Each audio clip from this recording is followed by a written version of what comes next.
correspondiente a esa operación. ¿No? Y ahora lo que vamos a ver es la determinación del impuesto. Para eso vamos a remitirnos al artículo 10 de la ley, que es la base imponible del impuesto.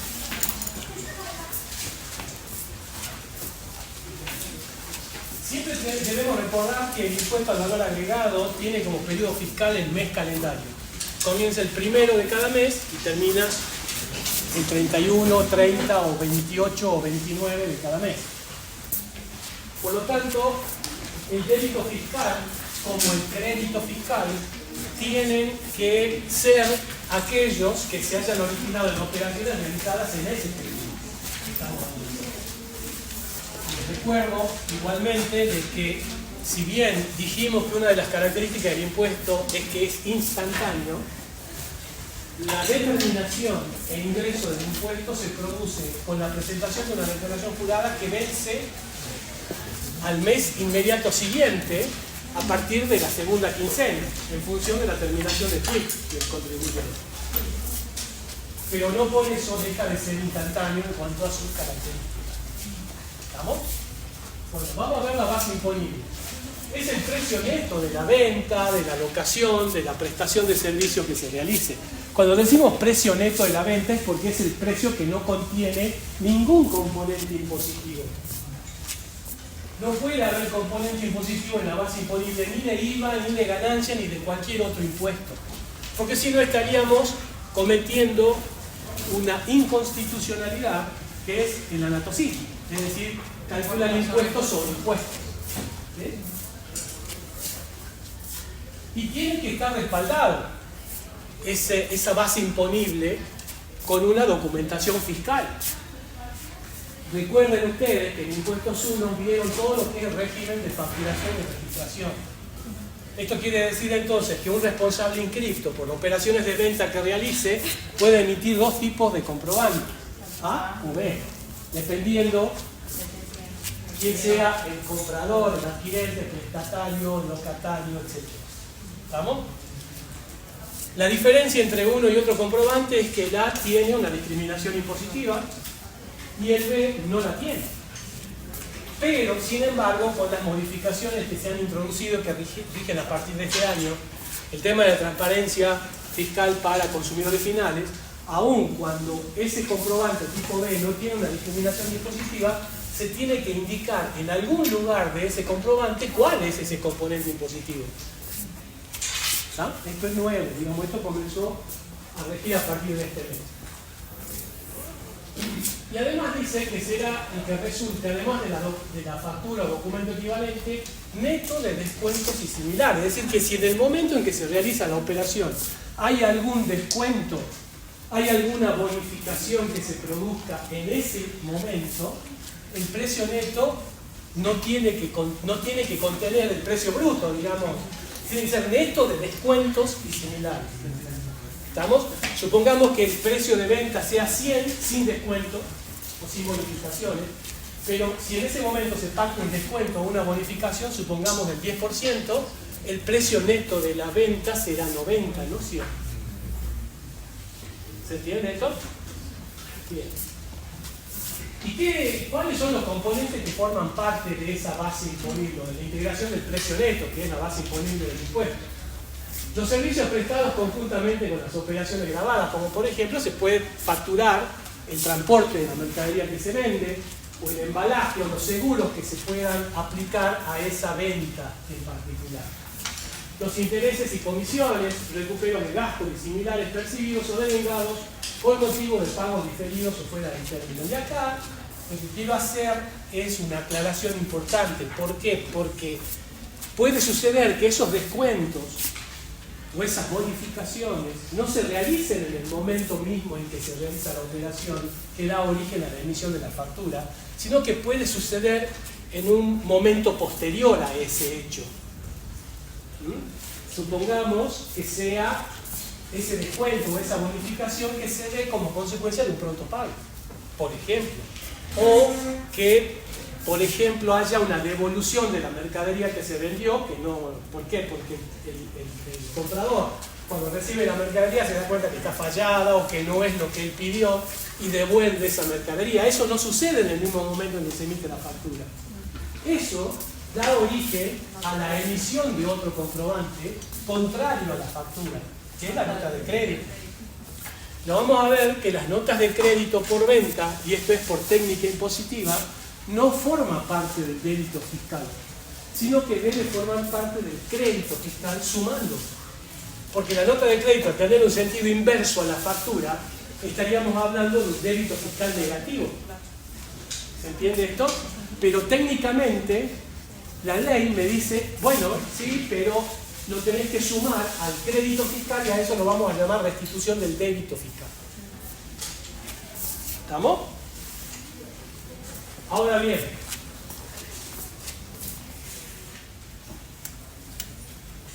y eso es lo que estamos diciendo acá.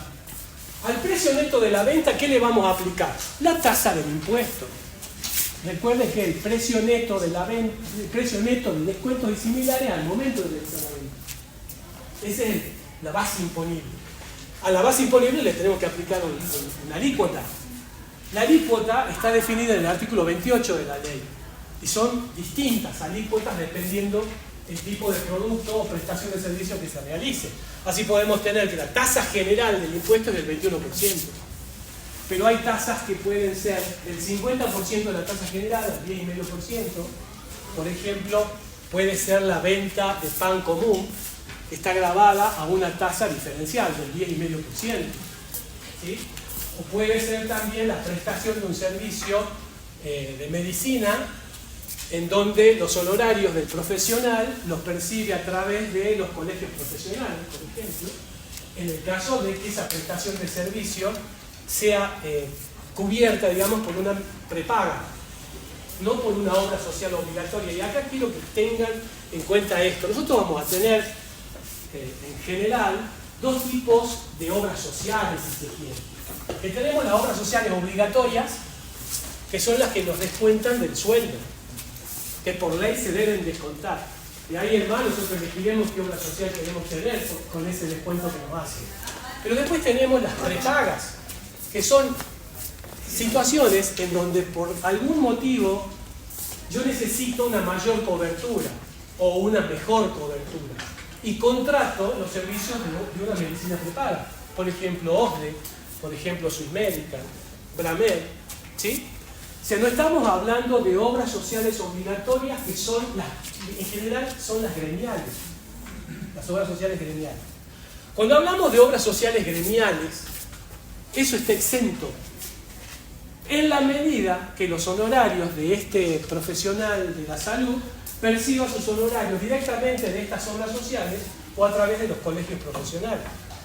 Pero si la cobertura o la prestación es cubierta por una medicina prepaga y siendo que el paciente sea un responsable inscripto, en ese caso la cobertura está grabada al 10,5%. ¿Se entiende esto? Es decir, va un paciente al médico, que el médico también tiene que ser responsable inscripto, por supuesto, con una orden de una medicina prepaga. Se hace atender, el médico lo que hace es presentar esa orden de consulta o esa prestación del servicio o directamente a la prepaga o a su colegio profesional, porque cobra los honorarios a través del procesamiento de datos que hace su colegio. En ese caso, esa prestación está grabada al 10,5%. Pero si la prestación de servicio se hace a través de una obra social obligatoria, es decir, una obra social gremial, esa prestación no está alcanzada, mejor dicho, está exenta del impuesto. ¿Sí?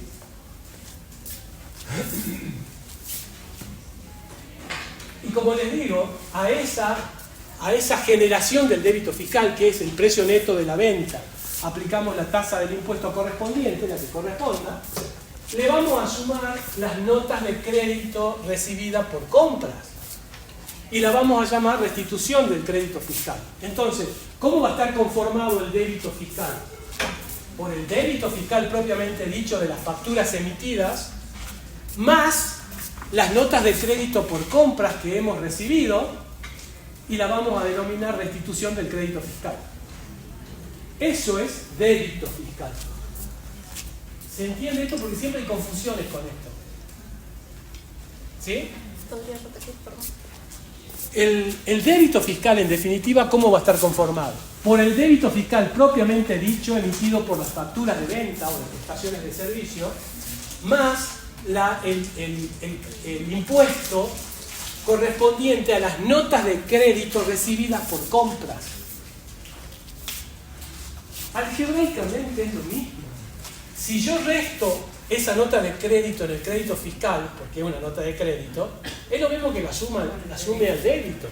Algebraicamente es exactamente lo mismo. Pero la ley me dice no. Si es una nota de crédito que recibiste por una compra que hiciste, la vas a sumar al débito fiscal y a eso lo vas a llamar restitución del crédito fiscal. Lo mismo al revés.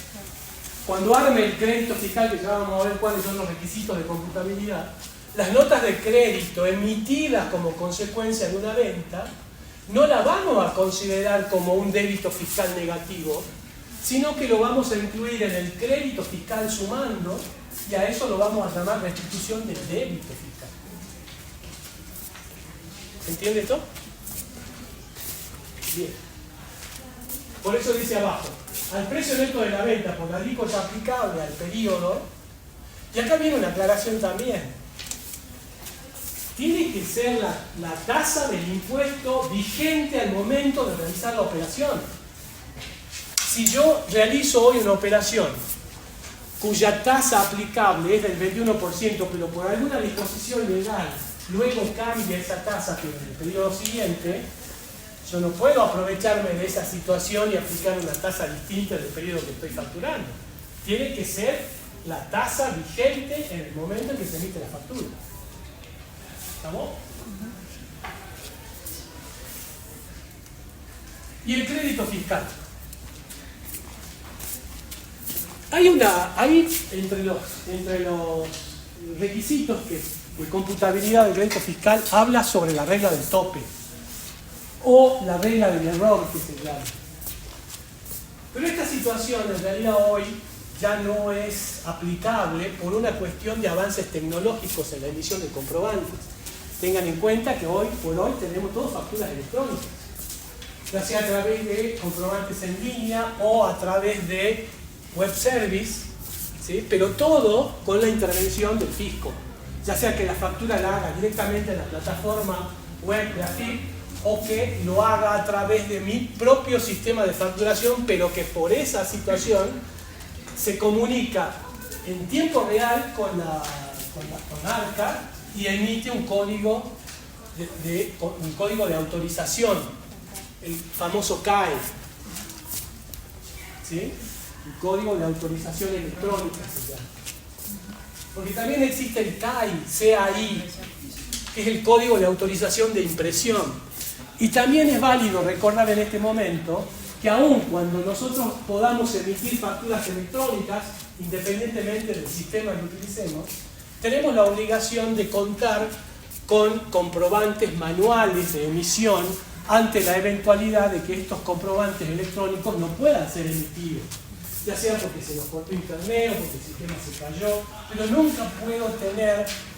nunca puedo decir que no puedo emitir una factura porque no tengo internet o se cortó la luz, porque tengo la obligación de tener un comprobante manual de respaldo para esta situación.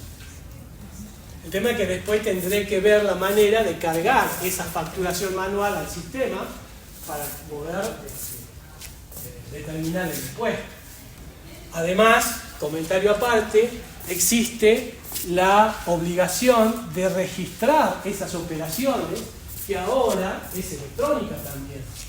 Y estamos hablando del libro de IVA digital, que está en vigencia y que a partir del mes del devengado de noviembre del 2025 se hace obligatorio el uso del IVA simple, que es confeccionar la declaración jurada en función de este libro de IVA digital. Por ahora eso no es obligatorio, pero sí es obligatorio la confección del libro IVA digital. Bien, esta regla del tope, como les digo, era aplicable en aquellos momentos, en aquellos tiempos en donde la facturación era manual. O, si bien se utilizaba un sistema de computación pero dependía mucho de la mano del hombre, digamos, ¿no? En eso, que perfectamente se podría equivocar. Entonces la regla del tope analiza por el lado del crédito fiscal y por el lado del débito fiscal.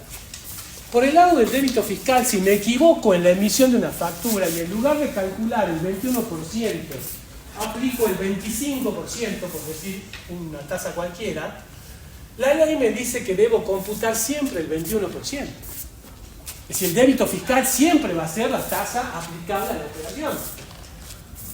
Si me equivoco y aplico una tasa del 18%, es decir, por debajo de la tasa general, la ley me dice, no importa, vos tenés que aplicar la tasa general, la tasa del 21%. Siempre el 21% cuando hablamos de IVA débito fiscal. Pero cuando hablamos de crédito fiscal, es distinto. Y esto es razonable porque el fisco es mucho más celoso en el cómputo del crédito fiscal que del débito fiscal. ¿Por qué? Porque es dinero que se resta. Entonces me dice, ante la eventual equivocación por parte del emisor, siendo la tasa general aplicable a la operación del 21%, se equivoca y me aplica el 18%, la regla del tope dice, tengo que elegir entre lo correcto o el menor, perdón, entre lo correcto o el facturado, el menor. ¿Qué quiere decir eso? Que si la tasa era el 21% y me factura el 18%, tengo que tomar el 18%, porque es el menor de ambos. Al revés, si me factura el 25% y la tasa era del 21%, tengo que tomar el 21% porque es el menor. Es entonces lo facturado o lo correcto, el menor elijo. Para el crédito fiscal. En cambio, para el débito fiscal siempre va a ser el 21%. Esa es la famosa regla del tope, uno de los requisitos necesarios de computabilidad del crédito fiscal. Pero el requisito más importante es el que veníamos hablando ya en las clases anteriores, que es que el crédito fiscal solamente puede ser computable cuando dicho crédito fiscal está afectado a operaciones gravadas. Eso quiere decir entonces de que ese crédito fiscal lo puedo computar en 100%, en su totalidad. Ahora, si ese crédito fiscal está afectado a la obtención de ventas no gravadas o exentas, ese crédito fiscal no puede ser computado, porque no está afectado a operaciones gravadas. Pero tengo otra situación intermedia, en donde el crédito fiscal puede estar afectado indistintamente a operaciones gravadas y no gravadas o exentas. En ese caso no sé cuánto corresponde y tengo que apropiar. Es la apropiación del crédito fiscal. En ese caso lo que tengo que hacer es determinar qué proporción tienen las ventas gravadas respecto del total de ventas. Y esa proporción, la ley no dice temporalmente cómo tengo que hacer para calcular. Generalmente lo que hacen la mayoría de los contribuyentes es ver lo que sucedió en el ejercicio anual anterior y se preguntan, bueno, a ver, ¿cuánto fue mi venta grabada el año pasado? Tanto. ¿Cuánto fue mi venta no grabada y exenta del año pasado? Tanto. Sumo ambas operaciones de venta y determino cuál es el porcentaje de las grabadas, pero todo esto respecto del año pasado. Otros, que me parece lo más lógico, es determinar mes a mes ese porcentaje en función de las ventas grabadas y exentas que se ocurrieron en el periodo fiscal que estamos liquidando, en el mes. Sea cual sea el método que aplique, la ley me exige que al cierre del ejercicio anual debo ajustar ese crédito fiscal. Supongamos, si el método que elegí fue el anual, el del año pasado, y ese porcentaje me da, supongamos, un 60% de ventas grabadas, lo cual hace que aquel crédito fiscal que no sepa discernir cuánto está afectado a operaciones grabadas y cuánto a operaciones exentas y no grabadas, aplicó el 60%, y eso me computo como crédito fiscal. Todo el año siguiente. Cuando llega el cierre de ejercicio, que para las personas humanas será el 31 de diciembre, y para las personas jurídicas que llevan balance será el mes de cierre del ejercicio económico, tengo que recalcular eso. Y digo, bueno, pero el porcentaje que estaba utilizando es del año pasado. Ahora, ¿cuánto es? Entonces me tendré que fijar cuánto es la venta del ejercicio, el ejercicio que estoy analizando, de ventas grabadas y cuánto de venta exenta. Y puede suceder de que no sea el 60%. Puede ser mayor o puede ser menor. Y en función de esa diferencia, tengo que ajustar el crédito fiscal en la última declaración jurada.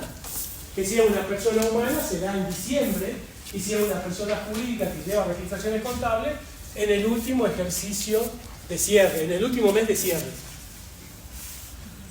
¿Se entiende esto? Ahora, si el método que elijo es mes a mes, es decir, voy a tener seguramente porcentajes distintos de apropiación del crédito todos los meses. Entonces voy a elegir, antes de hacer la apropiación del crédito fiscal, me pregunto, si en este periodo, supongamos que sea enero, en el mes de enero, ¿cuánta venta grabada tuve respecto al total de venta? Supongamos el 60%, para seguir con el ejemplo. Aplico el 60% a aquel crédito fiscal que no sé discernir a dónde va. En el mes de febrero me doy con que comparo de vuelta cuánto débito o cuánta venta grabada tengo en el mes de febrero y cuánto exento. Y supongamos que ese porcentaje me da el 40%. Me tomo el 40%. En enero me tomé el 60%, en febrero me tomé el 40%.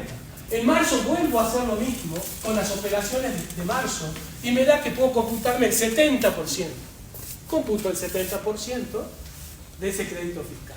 Pero cuando llegue al final, cuando llegue a diciembre o el mes de cierre de una persona jurídica, de ejercicio económico, tendré que hacer el cálculo correcto. ¿Cuántas ventas grabadas tuve en el periodo que estamos analizando? Y ese porcentaje es el que tengo que aplicarle a todos los meses. Entonces puede suceder que ese porcentaje sea mayor o menor que el porcentaje que estoy aplicando a cada uno de los meses que estoy determinando. ¿Se entiende esto? Esto es muy importante porque al final el ajuste puede ser positivo o puede ser negativo. Es decir, positivo para el fisco o negativo para el fisco. Positivo, ¿cuándo va a ser? Y bueno, cuando me compute cuando me compute más crédito fiscal del que me debí computar. ¿Se entiende esto? Entonces no se olviden, puedo tener dos métodos para determinar la apropiación de ese crédito fiscal. En base a las ventas grabadas y exentas del año anterior, o determinarlo todos los meses en función de las ventas grabadas y exentas de cada uno de los periodos fiscales que estoy liquidando. De enero, de febrero, de marzo. Pero siempre, al final, tengo que hacer el ajuste anual de ese crédito fiscal. Que puede ser a favor del fisco o a favor del contribuyente.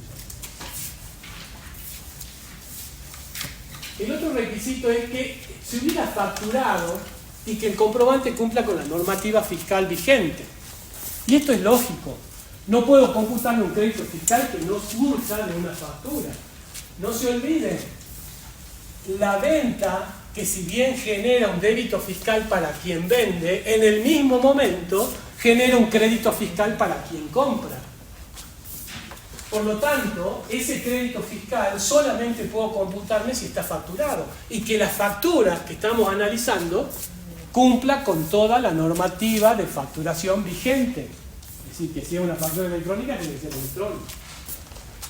Si no cumple con esa legislación, no puedo computarme ese crédito fiscal. Ahora, la ley dice la facturación que se hubiese realizado en el periodo fiscal que se está liquidando. Esto es como decir, bueno, pero si hoy me están dando una factura que era del mes pasado y que yo no la computé, no la puedo computar este año, este mes. Porque eso es lo que literalmente dice la ley. Entonces, ¿qué quiere decir eso? Que tengo un crédito fiscal que pagué el mes pasado pero porque lo pagué el mes pasado y no lo computé el mes pasado, este mes no lo podría computar porque corresponde a un periodo distinto al que estoy liquidando. ¿Se entiende esto? Bien. ¿Qué hacen los contribuyentes? Se toman igual. Se computan igual ese crédito fiscal. ¿Pero por qué? Porque hay una cuestión lógica. Ese crédito fiscal ya está pagado. Por más que la ley diga, no podés computarte aquel crédito fiscal que no se te haya liquidado en el periodo fiscal que estás determinando el impuesto, es un crédito fiscal que ya se pagó. Y no genera, digamos, no genera daño al fisco monetariamente, al contrario. ¿Por qué? Porque ese crédito fiscal no fue computado por parte del comprador, pero sí fue pagado por el vendedor. Entonces el fisco está cobrando ese dinero como consecuencia de la venta realizada por mi proveedor y no lo está descontando, no lo está pagando, por así decirlo, desde el crédito fiscal no computado por mí, que soy el comprador. Entonces no hay un daño económico al fisco. Entonces ese es el razonamiento que utiliza el contribuyente. Dice, no, pero sí, ¿por qué no me lo voy a computar? Es del mes pasado, tengo que computarme ahora. Bueno, en algún momento el fisco hizo la vista gorda a este tema, precisamente por esto, porque no hay un daño en realidad, pero sin embargo, hoy por hoy, los agentes fiscales siguen observando esta situación. Que no debería pasar, porque todo es electrónico en realidad. Si yo me voy ahora a la página de la AFIP y tengo distintos menúes, entre ellos tengo mis comprobantes recibidos y tengo todas las operaciones de compra que electrónicamente se hayan hecho a mi nombre. Pero no todos los comprobantes. Porque si ustedes recuerdan, hay responsables en cripto que utilizan controladores fiscales. Y esos controladores fiscales no van a aparecer en mis comprobantes. No aparecen. Entonces, lo tengo que cargar manualmente a esa situación. Si manualmente digo si no tengo un sistema que me permita cargarlo, porque si lo tengo en el sistema, ya directamente saco esa información de mi sistema, de mi propio sistema de facturación y listo. Pero esa información, esa emisión de comprobantes electrónicos a través de controladores fiscales, no va a aparecer nunca en la página web de AFIP en el menú Mis comprobantes, porque no es electrónica, no es factura electrónica, es emitida por otro comprobante perfectamente válido, que es un controlador fiscal. Entonces, ¿qué pasa con esta situación? No debería pasar esto, pero si llegase a pasar, porque me olvidé, me equivoqué, tenía una parva de facturas que cargar a mi sistema y se me pasó una, no la cargué. Y pasé todo al departamento de impuestos y el impuesto liquidó en función de lo que yo cargué. Y cuando me doy cuenta, che, me olvidé la factura esta del proveedor tal, no te la cargué, no la pasé. Sí, pero yo ya pagué el impuesto, ya está. Ya lo determiné el impuesto. No puedo reducirlo porque además, como dice la ley 11683, las declaraciones juradas no pueden rectificarse por importes en menos. Salvo, dice la ley, que sean por errores de cálculo u omisiones debidamente justificadas, que es el caso. ¿Sí? Pero ahora, a través de las últimas reformas introducidas, me permiten rectificar sin la comunicación pertinente si es que esa rectificación en menos se hace dentro de las 48 horas. Si yo hago la rectificativa dentro de las 48 horas, no hay problema. Lo único que hago es mandar un aviso, digamos, a AFIP que se está haciendo esa rectificativa. Que la misma rectificativa está avisando. Pero supongamos de que no me dice a las 48 horas esta persona que estaba en el sector compras que se olvidó de cargar. Me lo dice al mes siguiente. Ya no tengo forma de rectificar. No hay cómo, digamos. Entonces, ¿qué me queda por hacer? O computo en el mes que viene, que no correspondería, ¿o qué? ¿O qué hago? Digamos, Técnicamente, ¿qué es lo que me queda por hacer? Pedir la devolución del crédito fiscal. Entonces tendré que hacer todas las presentaciones necesarias para que el fisco me devuelva ese crédito fiscal que no me computé, lo cual puede llegar a demorar un montón de tiempo. La otra teoría que hay al respecto es computarse el crédito fiscal aduciendo precisamente de que no hay daño patrimonial al fisco como consecuencia de este crédito fiscal no computado, porque el proveedor pagó el débito fiscal, el crédito fiscal no, y que por eso me lo estoy computando ahora, y no se están cobrando intereses por ello, porque si ustedes al fisco no le pagan a la fecha de vencimiento, empiezan a correr intereses, primero resarcitorios y eventualmente punitorios. Pero acá en el caso de la computabilidad del crédito fiscal tardío por parte del contribuyente no hay ningún tipo de interés. Se está computando un valor nominal, que es el que surge de la factura no computada oportunamente. Si eso llegase a pasar en la vida real, que pasa, y vienen los agentes fiscales y le reclaman eso, ustedes tienen que plantarse con este tema. En realidad no hay un daño fiscal, no hay un daño patrimonial al fisco como consecuencia de ello y por lo tanto se están computando créditos fiscales que lo tienen perfectamente identificado ese crédito fiscal. En todas las situaciones que se han podido verificar, esto el fisco lo ha aceptado. Pero lo ha aceptado por esta situación que les digo. No hay daño patrimonial al fisco. Y lo acepta. ¿Sí? El otro requisito es que se hubiera perfeccionado el hecho imponible respecto del prestador, vendedor, locador.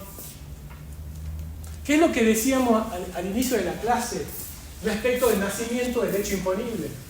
Si bien el artículo 5 me dice y me establece cuál es o cuándo nace el hecho imponible en determinadas situaciones, por ejemplo, en la venta de cosas muebles, el nacimiento del hecho imponible se produce con la entrega de la cosa o emisión de la factura o acto equivalente a lo que suceda antes, en la medida, dice el artículo 6, que ese bien exista o esté a disposición del comprador. Si eso no existe, si ese bien no existe, o si existiendo no está a disposición del comprador, el hecho imponible no se perfecciona. Y por lo tanto no hay débito fiscal por parte del vendedor. Y por ende tampoco computabilidad de ese crédito fiscal por parte del comprador. Porque es el otro requisito de computabilidad. Y esto está en el 12 de la ley. ¿Se va entendiendo? Es importante que haya nacido el hecho imponible para el vendedor. Fíjense de que no importa si el vendedor pagó el impuesto o no. Simplemente dice que haya nacido el hecho imponible. Porque después, ¿qué puede suceder? Que mi proveedor no haya pagado el impuesto todavía a su vencimiento. Es decir, el fisco no cobró esa plata todavía. No me dice el fisco de que ese impuesto no ha sido ingresado como condición indispensable para que yo me pueda computar. Solamente dice que el hecho imponible haya nacido. Y aun cuando no se pague ese impuesto por parte del proveedor, el hecho imponible nació. Que fue con la emisión de la factura o entrega de la cosa lo que suceda antes. Eso me da derecho a mí a computarme el crédito fiscal correspondiente. ¿En qué casos, por ejemplo, podría no existir el hecho imponible en una operación de venta de cosa mueble? Yo creo que lo dije algo en la clase pasada. Que yo vendo el producto, pero resulta de que el producto no lo tengo en mi poder, sino que lo tengo que importar. No lo tengo, o no está fabricado todavía. Entonces, en ese caso, entra a regir el artículo 6. El producto no existe porque no lo fabriqué todavía, a pesar de haberlo facturado y cobrado. No existe. O habiendo existido, no está a disposición del comprador. Porque tengo que importarlo, no sé dónde está ni cuál es, qué producto es todavía. De la misma manera, el hecho de que ese producto no lo tenga el comprador, no lo tenga en su poder, porque está en el depósito del vendedor a 10.000 kilómetros de acá, no quiere decir que no esté a disposición, porque perfectamente, si se ha hecho una transmisión de dominio, yo puedo perfectamente disponer y venderlo sin haberlo recibido. Si tengo esa posibilidad de disposición del producto, el hecho imponible para el vendedor nació. Y si nació el hecho imponible para el vendedor, yo puedo computarme ese crédito. Pero el artículo 12 sigue diciendo y sigue siendo celoso el fisco respecto de la computabilidad del crédito fiscal y le pone límites de computabilidad. Y esos límites dicen que el crédito fiscal vinculado con operaciones exentas o no gravadas no se puede computar, excepto que hablemos de exportaciones, que es un tema que ya lo vamos a tocar, pero no los quiero confundir ahora. Entonces, si el crédito fiscal está afectado a operaciones de venta no gravadas, exentas, y exentas, ese crédito fiscal no me puedo computar. Pero además, sigue diciendo de que si yo compro un automóvil, me dice un automóvil, no me dice un utilitario, o sea, no me dice una camioneta, no me dice un camión, me dice un auto, un automóvil. Que estando afectado a la actividad gravada, solamente puedo computarme la tasa aplicable a ese automóvil sobre un valor de 20.000 pesos. Si la tasa es del 21%, el crédito fiscal que me puedo computar es 4.200, porque el 21% de 20.000. Y no más. Es decir, yo tengo mi empresa con un montón de sucursales distribuidas en toda la provincia, y decido comprar un automóvil a nombre de mi empresa, no a nombre mío, a nombre de la empresa, para que el gerente de comercialización se vaya y visite todas las sucursales de la provincia. Nadie puede negar de que esa compra está afectada a la obtención de ventas gravadas y exentas, porque, dependiendo, no sé qué es lo que hace la empresa. Supongamos que solamente realiza operaciones gravadas. O sea, no hay problema con el prorrateo de crédito fiscal en este ejemplo. Entonces, compra el automóvil y se lo da al gerente para que vaya a visitar todas las sucursales. Y eso se hace. Le facturaron el auto. ¿Cuánto cuesta un auto? Un auto barato. ¿Cuánto puede llegar a costar? 30 millones, ¿no es cierto? Por lo menos, con IVA incluido. Solamente puedo computarme 4.200 pesos. ¿Por qué? Porque así dice la ley en el artículo 12. ¿Estamos? ¿Y el resto qué es? ¿Cómo lo considero, contablemente hablando? Un gasto. ¿Sí? Pero sigue diciendo el artículo 12 que no puedo computarme como crédito fiscal. Y me hace una mención referente al artículo 3º, inciso E. ¿Se acuerdan que vimos este 3º inciso E? ¿Qué más problemático ese inciso?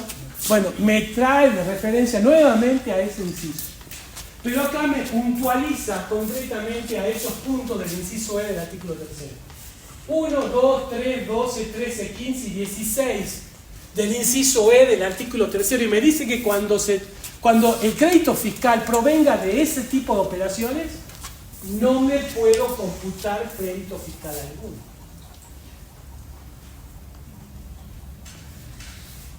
El apartado 1 del inciso E, si no me equivoco, habla sobre los servicios de restaurante, cantina, bares, etc.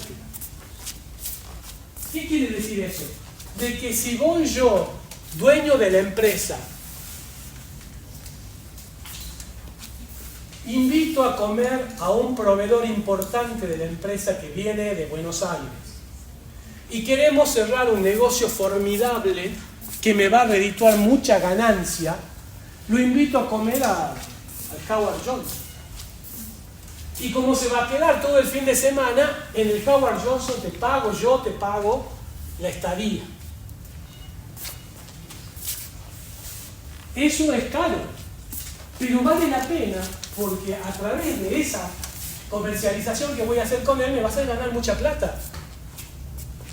No cabe dudas, o quién puede refutar de que eso que estoy haciendo no está vinculado con la actividad grabada? Nadie, ni siquiera el fisco.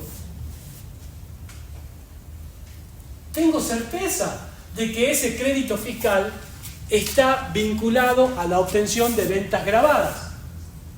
Y de acuerdo al principio de la ley, es un crédito fiscal perfectamente computable, porque está afectado a operaciones grabadas. Pero la misma ley me dice, ese no podés. ¿Pero por qué no puedo? Porque la ley dice, no podés. ¿Y por qué se ha hecho esto? ¿Por qué se ha llevado adelante esto? ¿Por qué se modificó la ley en ese sentido? Por los abusos. Porque yo iba, todos los fines de semana, iba a comer a las parrillas, a los restaurantes, a Howard Johnson, a un montón de lugares con mi familia, y cuando terminábamos de comer con postre, vino y todo lo demás, me hacía facturar a nombre de la empresa. Entonces yo me iba contento con esa facturita, le entregaba al departamento de compras, tomaba, registra esto, a nombre de la empresa. Y me tomaba ese crédito fiscal, ese abuso. Con el tema de los automóviles, ¿por qué eso? Por los abusos. Porque fíjense, no menciona, como les digo, utilitarios. No es compra de camionetas, no es compra de las van, ¿cómo se llaman? Las tráfico, ni camiones. Habla de automóviles. ¿Por qué? Porque la gente solía comprar automóviles a nombre de la empresa, pero era para uso personal. En algún momento también empezó a exagerarse la compra de estas camionetas carrozadas, que de acuerdo a la primera descripción que se hacía eran utilitarios y no eran automóviles, pero resulta que eran tan bonitas y tan cómodas que perfectamente la podías utilizar como un automóvil, pero no era un automóvil. Entonces se empezó también a exagerar y se abusó del uso de eso. Entonces se lleva adelante ahora la nomenclatura del código establecido por el Mercosur respecto de qué es lo que vamos a entender por utilitarios y qué es lo que vamos a entender por automóviles. Pero esa es la clasificación que vamos a entender. Si hablamos de utilitario, no hay ninguna restricción de computabilidad del crédito fiscal en la medida que esté afectada a la actividad grabada. Ahora, si es automóvil, tengo una restricción, que es el 21%, siendo esta la tasa general, calculado sobre 20.000 pesos. Solamente puedo computarme 4.200 pesos de crédito fiscal. Y así con cualquiera de los otros apartados, pero son esos apartados. Porque también habla de los hoteles. El proveedor este que vino de Buenos Aires para hacer un gran negocio conmigo, lo hice alojar en el Howard Johnson y yo le pago el alojamiento. El Howard Johnson me hace factura a mi empresa. Él no paga nada porque yo lo estoy invitando. Bueno, eso también no puedo computarme. ¿Por qué? Porque la ley dice que no. ¿Alguien puede leer en qué consisten esos apartados?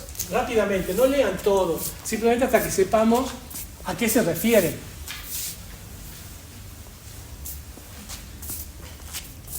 Inciso E del 3.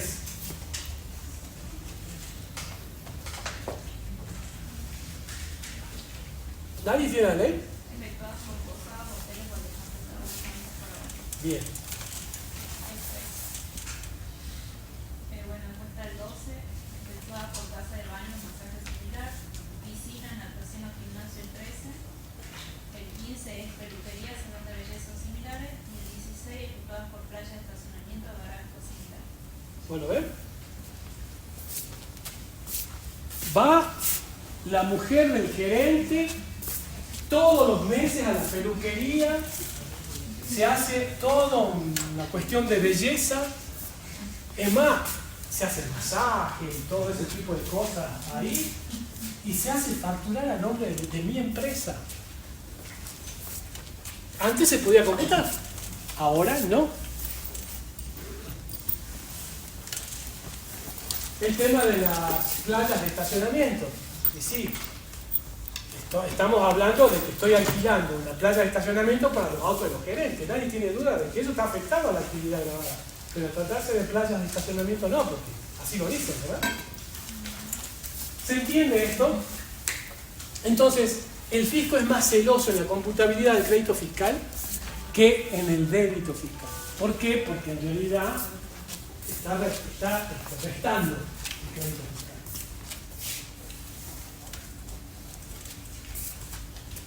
Entonces dijimos de que el IVA es una confrontación de impuestos. Débito fiscal versus crédito fiscal. Débito fiscal por ventas más las notas de crédito por restitución del crédito fiscal, y por el otro lado los créditos fiscales por compras más las notas de crédito emitidas por venta. Eso a mí me da como resultado un saldo técnico, y acuérdense de esto, es saldo técnico.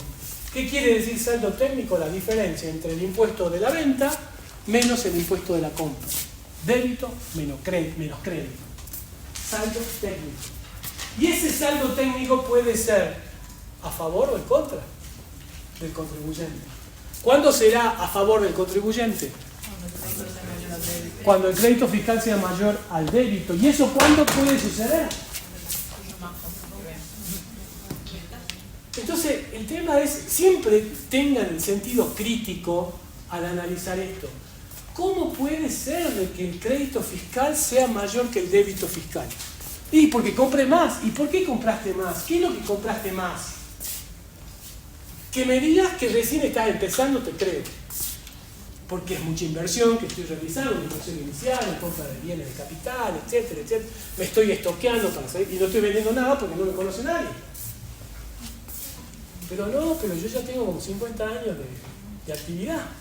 ¿Y por qué siempre tenés crédito fiscal más alto que el débito? Y porque no facturo la venta. Entonces por eso digo, debemos tener ese sentido crítico y de tratar de ver. Porque dependiendo la evasión fiscal de que se trate, nosotros podemos quedar enganchados por aplicación de la ley penal tributaria. Entonces, siempre con ese sentido crítico. Ahora, ese saldo técnico, si es a favor, que puede dar eventualmente, aparte otra cosa, si el contribuyente siempre tiene saldo técnico a favor, es muy probable que esté viva con inspecciones de AFIP. Siempre. Y eso a nosotros no nos conviene, porque es más trabajo, porque tenemos que salir a atender la fiscalización, porque no la va a atender el dueño del negocio, la tenemos que salir a atender nosotros, porque vamos a hablar en el mismo idioma. Pero si yo voy a tener que salir a defender lo indefendible, y bueno, me va a ir mal, ¿no? Entonces todas las cosas en claro con el cliente, las cosas bien en claro con el cliente. Esto se puede, esto no se puede, porque la ley dice esto. No podés tener siempre créditos fiscales, acá hay algo que no cierra, hay algo que está mal, no me estás diciendo todo. No, bueno, pero vos hacés así nomás. No, pará, ¿cómo así nomás? Vos me estás contratando a mí porque querés que yo sea tu asesor impositivo, no me podés venir a decir eso. Vas a tener una inspección, si vos tenés una inspección, yo te cobro la inspección aparte. Es decir, todo ese tipo de situaciones se tienen que ir evaluando, se tienen que ir diciendo, pero les tiene que llamar la atención. No puede tener siempre saldo técnico a favor, porque ahí hay un problema grave. O se está liquidando mal, o no se están facturando ventas, o se están obteniendo créditos fiscales que no corresponden. Estás comprando facturas. Son facturas apócrifas. Y esa es otra de las cosas. Cada factura que genere un crédito fiscal, debo verificar de que no sea apócrifa, de que sea legal. De hecho, han habido situaciones que me han tocado intervenir, facturas apócrifas, que en el momento de la verificación, porque la AFIP en su página tiene la posibilidad de ingresar con el comprobante, digamos, con el quit del contribuyente y el código del comprobante para ver si esa factura es real o no es real. En el momento de la verificación que uno hace, es real. Aparece, quizá, no es apócrifa. O sea, no es que me dice, esta factura es buena, esta factura es mala. No, si yo al hacer la consulta no me responde, es porque es buena. En el momento de hacer la consulta era buena. Pero resulta que después de 3 meses recibo la inspección de AFIP. Me dice, esta factura es apócrifa. No, pero es apócrifa. Vamos a ver de nuevo esa factura hoy y es apócrifa. ¿Por qué? Porque se detectó tarde. Porque AFIP detectó tarde esa situación de ese contribuyente. Es decir, la verdad que yo hasta ahora no sé cuál es el criterio de AFIP o de ARCA para la retroactividad de toda esa información, porque seguro sea apócrifa ahora y desde cuándo habrá estado emitiendo facturas apócrifas. Entonces es razonable, hay que ver. Pero ese saldo técnico entonces, a favor, solo puede compensarse con otros saldos técnicos a pagar de periodos sucesivos. No se puede compensar con nada más, solo con otros saldos técnicos a pagar. Si yo en el mes de enero tuve un saldo técnico a favor, solamente puedo compensar contra un saldo técnico a pagar de los meses posteriores. Primero febrero y después de los otros meses. Pero después tengo otro saldo que no es técnico, es de libre disponibilidad, que surge de las retenciones, percepciones o pagos a cuenta del impuesto al valor agregado que el contribuyente haya realizado en el periodo fiscal que se está liquidando. ¿Esto por qué? Porque el proveedor o porque mi cliente han sido designados agentes de percepción o retención respectivamente y me han percibido o me han retenido del importe que yo tenía que cobrar o pagar una determinada suma de dinero en concepto de pago a cuenta del impuesto al valor agregado. La percepción sería percibida, vale la redundancia, por mi proveedor. Porque en la factura que me hace, me agrega un renglón al detalle de la factura, una percepción. O sea, me percibe más de lo que me cobra. Eso es una percepción. En cambio, la retención es cuando mi cliente me tiene que pagar algo por una venta que yo le hice, pero como él es un agente de retención, me retiene una suma de dinero al dinero que yo tengo que cobrar. Entonces, en lugar de cobrar el 100%, cobro menos. Tanto en uno como en otro caso, el agente de percepción, que era mi proveedor, o el agente de retención, que era mi cliente, me tienen que dar una constancia de esa retención o percepción, que yo la utilizaré para computarla como un saldo de libre disponibilidad en el pago del impuesto al valor agregado. Antes de la informatización completa que tenemos en ARCA, no había otra posibilidad que contar con las constancias en papel que me daba el agente de percepción o el agente de retención. Pero hoy no hace falta eso. ¿Por qué? Porque dentro de la página de ARCA tengo un menú que se llama Mis retenciones. Y puedo ingresar ahí y obtener esa información de todas las retenciones o percepciones que he sufrido en el periodo fiscal que estoy liquidando. Y saco de ahí. De hecho, cuando se hace la declaración jurada, existe la posibilidad de importar esa información de los aplicativos de ARCA y traerla para confeccionar la declaración jurada. Ahora, ese saldo de libre disponibilidad, por ser tal, puedo compensarlo con cualquier impuesto nacional. Puedo compensarlo contra IVA, contra ganancia, contra bienes personales, contra cualquier impuesto nacional. O puedo pedir transferirlo a terceros. Es decir, que este saldo de libre disponibilidad que tengo, quiero que se lo transfieran a él porque yo le debo plata a él. Se puede hacer eso, porque él es libre disponibilidad. O puedo pedirle al fisco que me lo devuelva. Pero estas situaciones conllevan tiempo. Y por ahí la cuestión es que no es tan conveniente. ¿Por qué? Porque si ese saldo de libre disponibilidad lo puedo compensar contra los saldos técnicos a pagar, es más rápido, lo hago yo directamente en la declaración jurada que me está dando a pagar y pago menos. Entonces, es inmediato. Si utilizo aquella otra alternativa de la compensación con otros impuestos, lo tengo que solicitar. Pierde valor. ¿Qué? Pierde el valor, o sea, cuando... Sí, digamos, tiene un costo financiero, por supuesto.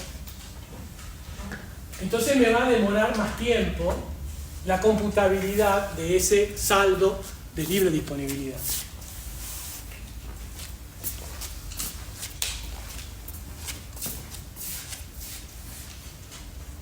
Bueno, acá tienen un pequeño ejemplo como para terminar de cerrar esta situación. El débito fiscal, que provienen de los comprobantes emitidos. Vamos a tener, por ejemplo, una factura por ventas cuyo débito fiscal de esa factura es de 500 pesos. A esta le puedo sumar el impuesto proveniente de notas de débito, porque la nota de débito tiene el mismo sentido que la factura. ¿Estamos? Entonces tenemos 105 pesos en el ejemplo. Pero además tengo que sumarle las notas de crédito o el impuesto proveniente de notas de crédito por compras. Y a eso lo llamamos restitución del crédito fiscal. En este caso, 55 pesos. Por lo tanto, voy a tener un total de débito fiscal de ¿cuánto? De 660 pesos. Por el otro lado tenemos los créditos fiscales, provenientes de comprobantes recibidos. Por facturas de compra tengo un impuesto de 300 pesos. Pero también le tengo que sumar las notas de débito recibidas por compras. En ese caso, 80 pesos. Y le tengo que sumar el impuesto proveniente de las notas de crédito emitidas por ventas. Y a eso lo llamo restitución del débito fiscal. 30 pesos. Total del crédito fiscal, 410 pesos. Hago la confrontación, hago la diferencia. Débito fiscal menos crédito fiscal, 250 pesos a pagar. ¿Por qué? Porque el débito fiscal es mayor que el crédito. Pudo haber sido al revés.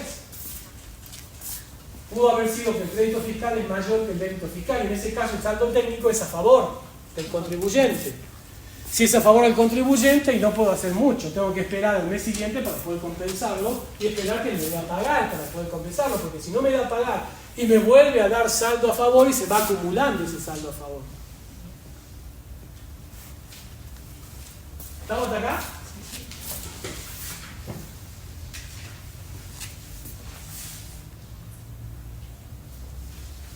Bueno, esto es un poco repetir lo que ya vimos. Pero a ver, recapitulando. La base imponible del impuesto al valor agregado está dada por el precio neto de la factura, pero neto de impuestos y de todos los descuentos que se hubieran realizado en el momento de la operación. Porque si esos descuentos o bonificaciones se hubieran realizado en un momento posterior a la emisión de la factura, genera la emisión de una nota de crédito. Y esa nota de crédito por ventas debe computarse como un crédito fiscal positivo y lo vamos a llamar restitución del débito fiscal. En cambio, en la compra, que provienen de facturas de compra, las notas de crédito provenientes de compras no van a ser tratadas como un crédito fiscal negativo, sino como un débito fiscal positivo y nos vamos a llamar restitución del crédito fiscal. Esto es por técnica impositiva. Pero en el crédito fiscal hay ciertas limitaciones de computabilidad exigidas por la norma. Que esté facturado y que ese comprobante cumpla con la normativa de facturación vigente, que esté afectada a la actividad grabada, porque si no lo está no puedo computarlo. Establecer la regla del tope o del error cuando hay errores de cálculo tanto en el débito como en el crédito fiscal. ¿Me falta? ¿Qué me falta? Que haya nacido el hecho imponible respecto del vendedor. Y van a haber créditos fiscales que aún estando vinculados con operaciones grabadas, la ley no admite su computabilidad. El tema de los automóviles, el tema de las cantinas, restaurantes, hoteles, peluquerías, ¿sí? Bueno. Esto que está acá en pantalla, ya lo vimos en la clase pasada cuando analizamos el tema de las obras realizadas sobre inmueble propio. Y dijimos de que esas obras, para que esté alcanzada por el impuesto, requería de que la persona que realizaba esa obra sea designada como empresa constructora. Y empresa constructora quería decir de que debía tener un ánimo de lucrar al momento de la ejecución de la obra. En ese caso decimos de que esa obra está alcanzada por el impuesto y por lo tanto va a generar un débito fiscal. ¿Pero cuándo? Cuando esa obra se venda. Y esa obra se va a vender cuando se emita el boleto de compraventa o escritura traslativa de dominio de esa propiedad que se está vendiendo. Y repito, no está grabada la venta del inmueble, está grabada la obra que se realiza dentro del inmueble. Bien, pero además dijimos de que si esa venta que originalmente estaba si esa obra que originalmente dijimos que estaba grabada porque el sujeto que la realizaba asumía la condición de empresa constructora, ¿sí?, implicaba de que todos los créditos fiscales por las inversiones que realizó para llevar adelante esa obra son computables. Y por lo tanto se fue computando, se fue tomando ese crédito fiscal y fue pagando menos impuestos. Porque acá mezclamos ya, digamos, no es solamente eso, a lo mejor tiene muchas operaciones de venta o de obras realizadas sobre inmueble propio u otro tipo de actividades. Por lo tanto, el mismo sujeto tiene derecho a la computabilidad de los créditos fiscales que por sus operaciones le generaron. Y se fue computando el crédito fiscal. Pero resulta que en algún momento esa obra, que en principio estaba alcanzada por el impuesto, dejó de estarlo. ¿Por qué? Porque estuvo afectada a casa, habitación o alquiler durante el transcurso de 3 años, contados desde la fecha de finalización de la obra, y 3 años hacia adelante, continuos o no, y se vende con posterioridad, esa venta dejaba de estar grabada, y por lo tanto no generaba débito fiscal. Si eso sucedía, el sujeto debía restituir el crédito fiscal que se computó oportunamente de todas las inversiones que hizo como consecuencia de la obra esa que ahora no está grabada.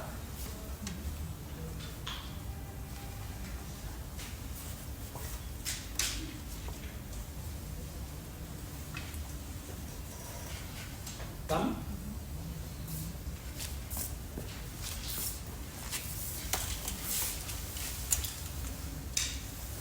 Casos especiales. Compra de bienes usados. Esto generalmente lo hacen las concesionarias de autos. Porque nosotros compramos un auto 0 kilómetros como consumidores finales, vamos a comprar un auto 0 kilómetros y entregamos el viejito que tenemos y nos llevamos el 0 kilómetros. Y el viejito va como forma de pago. Pero yo no soy responsable inscripto.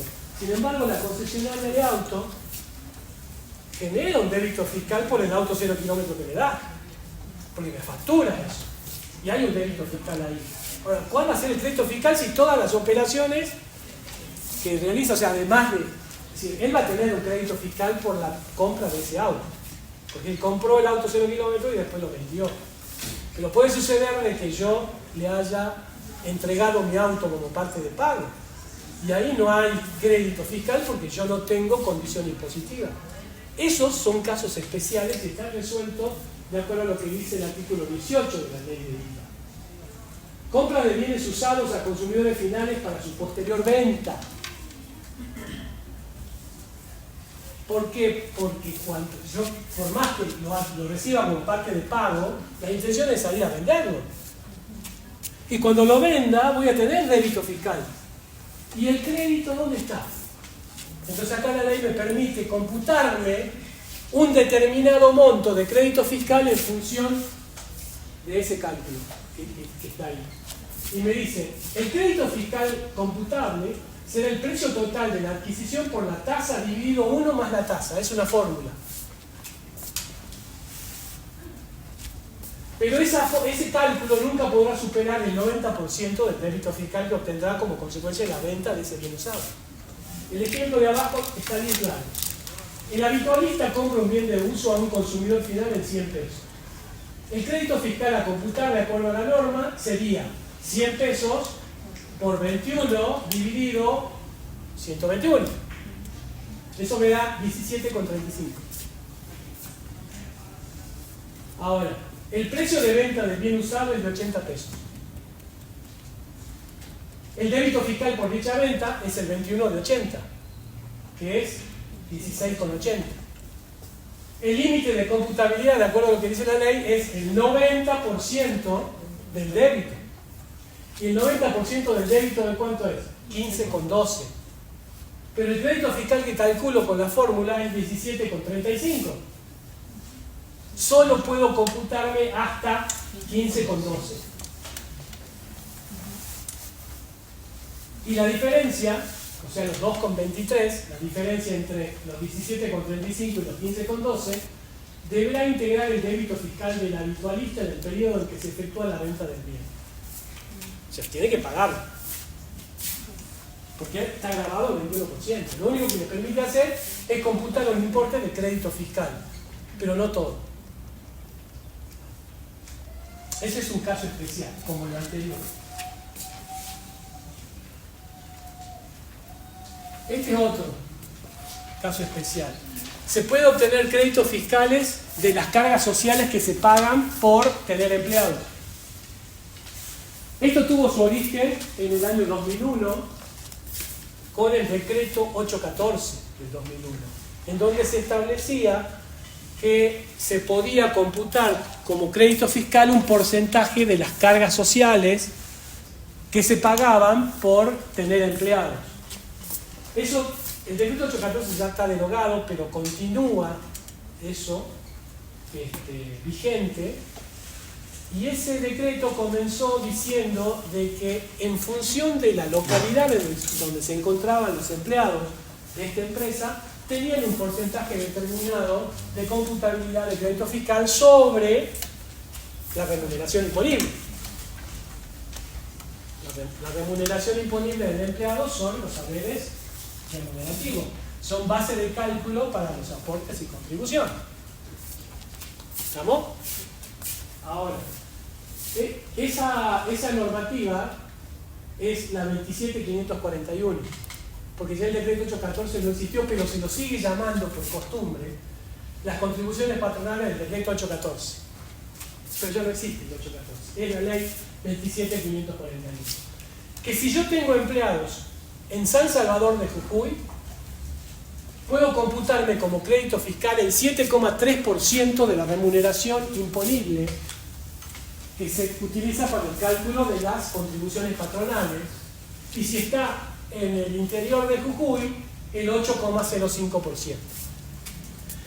Con una condición, de que esas contribuciones patronales estén ingresadas al fisco al vencimiento de la declaración jurada de IVA.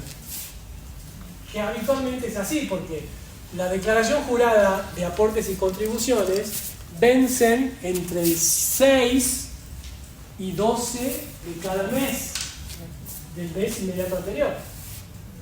Y va a estar venciendo en la segunda quincena del mes inmediato siguiente. Es decir, que cuando voy a liquidar IVA es muy probable que esas contribuciones ya hayan sido pagadas. Ahora, si no las pagué, no las puedo computar. No puedo computar ese crédito fiscal. Pero sí podría el mes siguiente.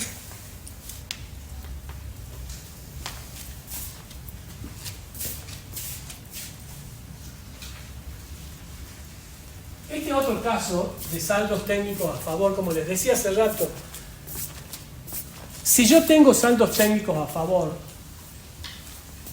no me debería llamar la atención si es un sujeto que inicia actividad o está haciendo una inversión importante en bienes de capital, porque se está actualizando en cuanto a equipamiento se refiere. Entonces, el artículo 24.1 de la ley estableció un procedimiento de devolución de ese crédito fiscal, que es un saldo técnico. No estamos hablando de saldos de libre disponibilidad. Es saldo técnico. Y la ley me permite que solicite la devolución de ese saldo técnico proveniente de la inversión que estoy realizando en bienes de capital. Pero tiene algunas condiciones, entre las que les he resumido esta. El crédito fiscal debe provenir por compra, construcción, fabricación, elaboración o importación definitiva de bienes de uso, excepto automóviles destinados como bienes de uso. Pertenencia. Que los bienes de uso se mantengan en el patrimonio del contribuyente al momento de la solicitud. Porque si lo vendí, no tengo que pedir.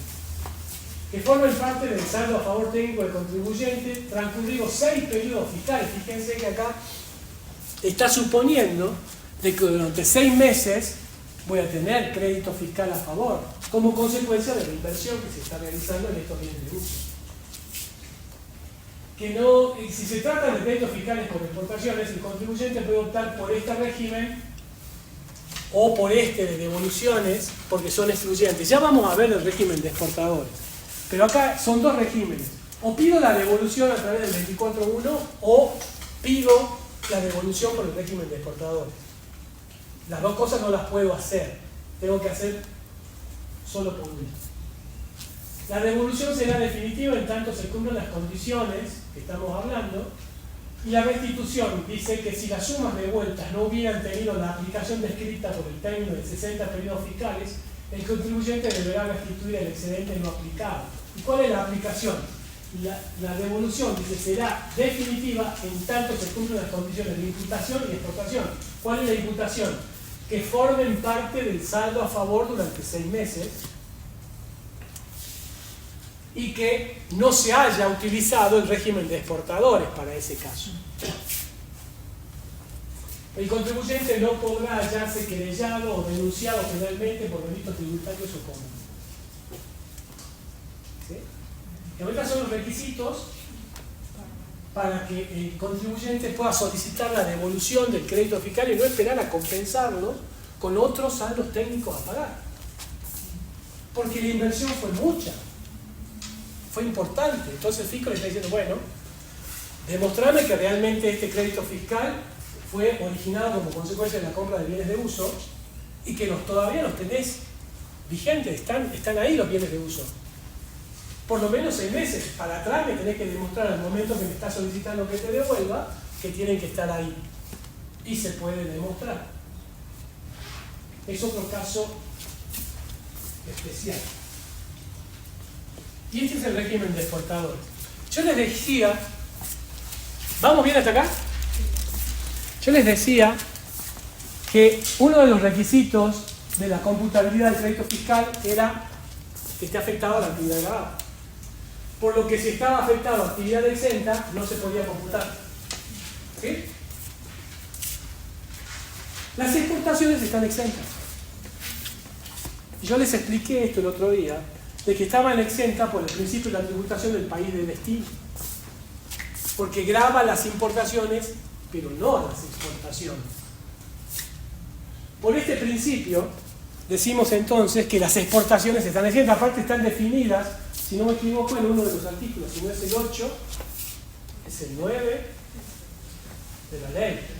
Están exentas las exportaciones, así, pero bien cortito dice.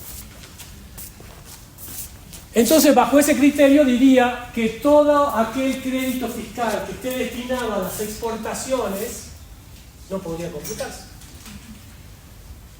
Pero como estamos aplicando el principio de tributación del país de destino, en donde no gravamos las exportaciones, pero porque somos un país en vías de desarrollo o subdesarrollado, mal podría no permitir la computabilidad del crédito fiscal por exportación. Entonces, la ley, en su artículo 43, me permite o establece un régimen especial para exportadores. ¿Qué es este? El título 7 de la ley, en su artículo 43, le otorga un tratamiento especial al crédito fiscal respecto de otras exenciones. Se admite la apropiación del crédito fiscal facturado por compras, locaciones, obras y prestaciones de servicios afectadas a las exportaciones. Está permitiendo eso. El saldo a favor que surja de asimilar el carácter de saldo de libre disponibilidad. Entonces no va a ser un saldo técnico que tiene limitaciones en cuanto a su compensación. Se lo asimila a un saldo de libre disponibilidad. Pero dice la misma ley que la computabilidad que se haga debe respetar taxativamente esta secuencia. Primero, imputarlo contra créditos fiscales por operaciones grabadas en el mercado interno.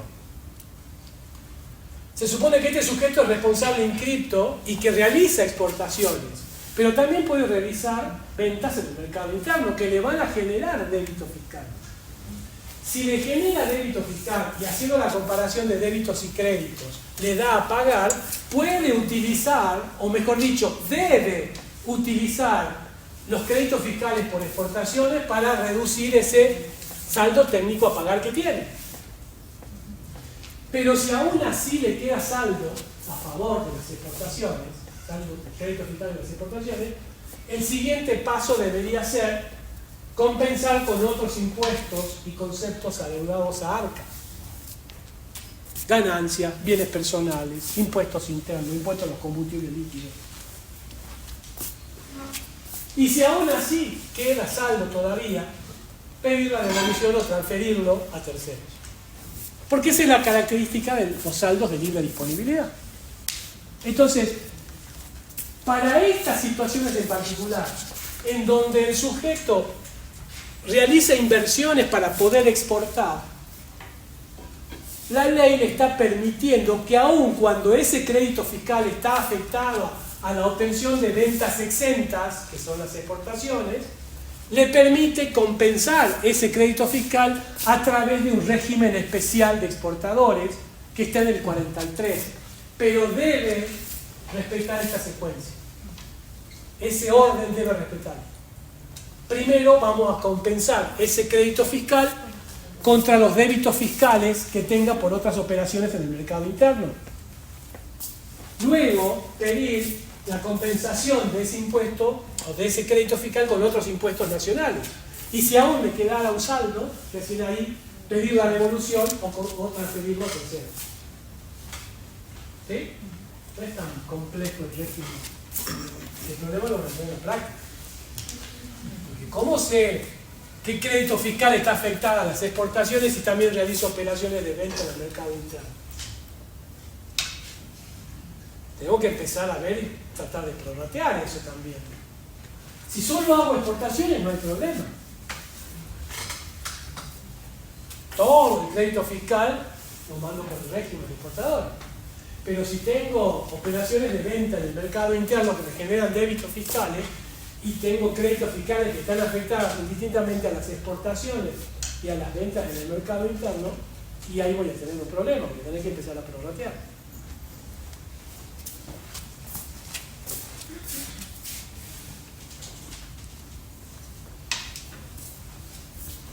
Bueno, esto es repetir lo mismo.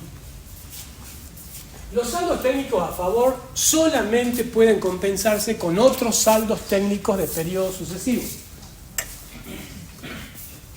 Entonces, si tengo un saldo técnico a pagar, pero vengo trayendo un saldo técnico a favor de periodos anteriores, este es el momento de compensar. Entonces, uso ese saldo técnico a favor que tengo de periodos anteriores para que el saldo técnico a pagar de este periodo se disminuya. Pero puede suceder, chicos, de que tenga un saldo técnico a favor y saldos de libre disponibilidad como consecuencia de retenciones o percepciones. Tengo saldos de libre disponibilidad por retenciones o percepciones que no lo puedo compensar contra un saldo técnico porque también me da a favor. No puedo ahí compensar. Y no cometan el error de sumarlos, porque son dos cosas distintas. El saldo técnico a favor es una cosa y el saldo de libre disponibilidad es otra. Porque por eso mismo, porque uno es saldo de libre disponibilidad y el otro no. Entonces, ¿qué va a pasar si en el mes siguiente tengo saldo a pagar? Saldo técnico a pagar. puede usar el saldo técnico a favor que venía arrastrando, para que el saldo técnico a pagar del periodo inmediato siguiente se disminuya. Y si aún así se consumió todo el saldo técnico a favor del periodo anterior, tengo retenciones, o digamos, los saldos libres de disponibilidad del periodo anterior, más lo que se hayan originado en este periodo, para compensar ese saldo técnico a pagar de este periodo. Pero no lo junten. Tengo que saber qué es uno y qué es el otro. Lo deben dejar expuesto así, separado. El de saldo técnico de exportaciones con el otro de percepción y retención, ¿sí lo pasó? Sí, porque es de libre disponibilidad. El tema es de que con los saldos de retenciones o percepciones, vos no tenés que respetar ninguna secuencia para su computabilidad, pero el de exportaciones sí. O sea que te conviene tenerlo separado.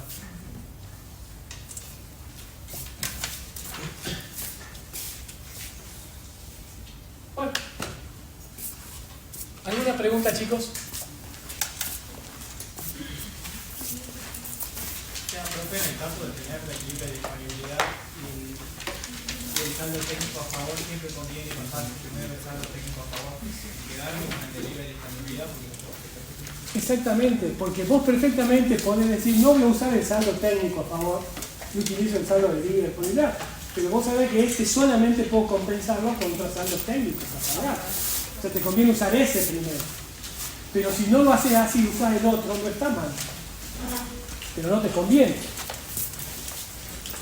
Profe, ¿puede repetir la regla del tope en caso para computar el crédito fiscal?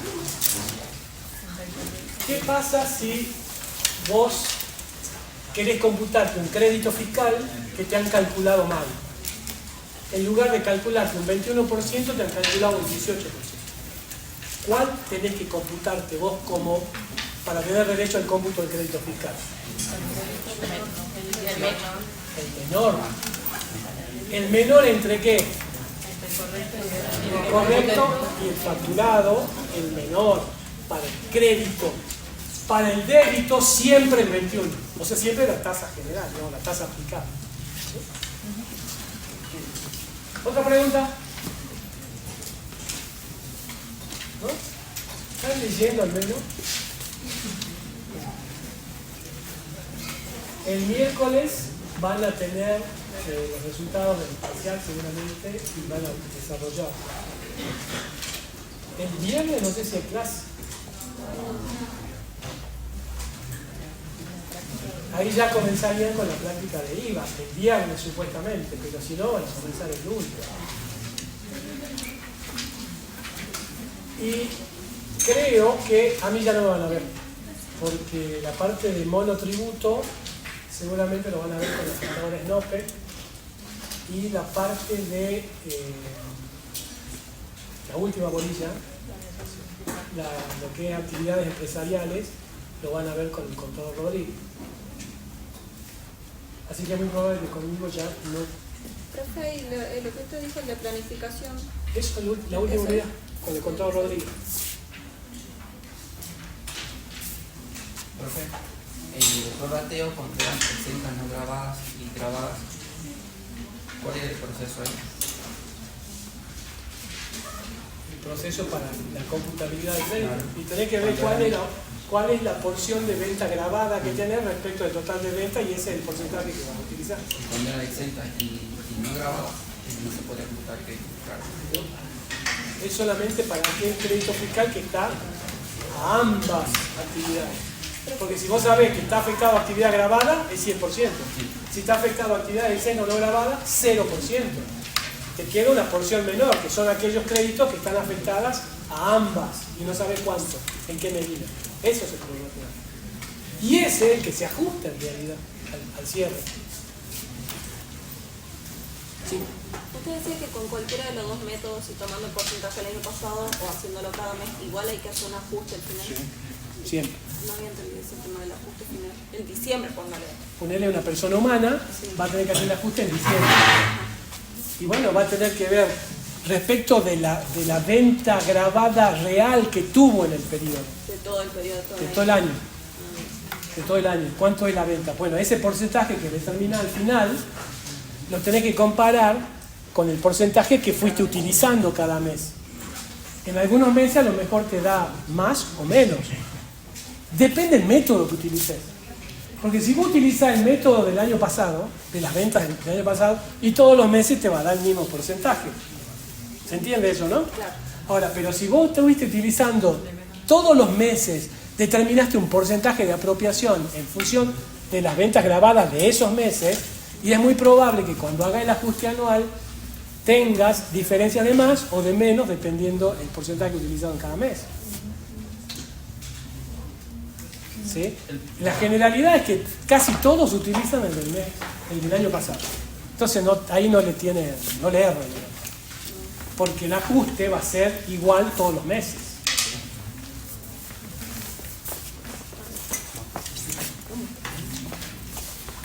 ¿Estamos?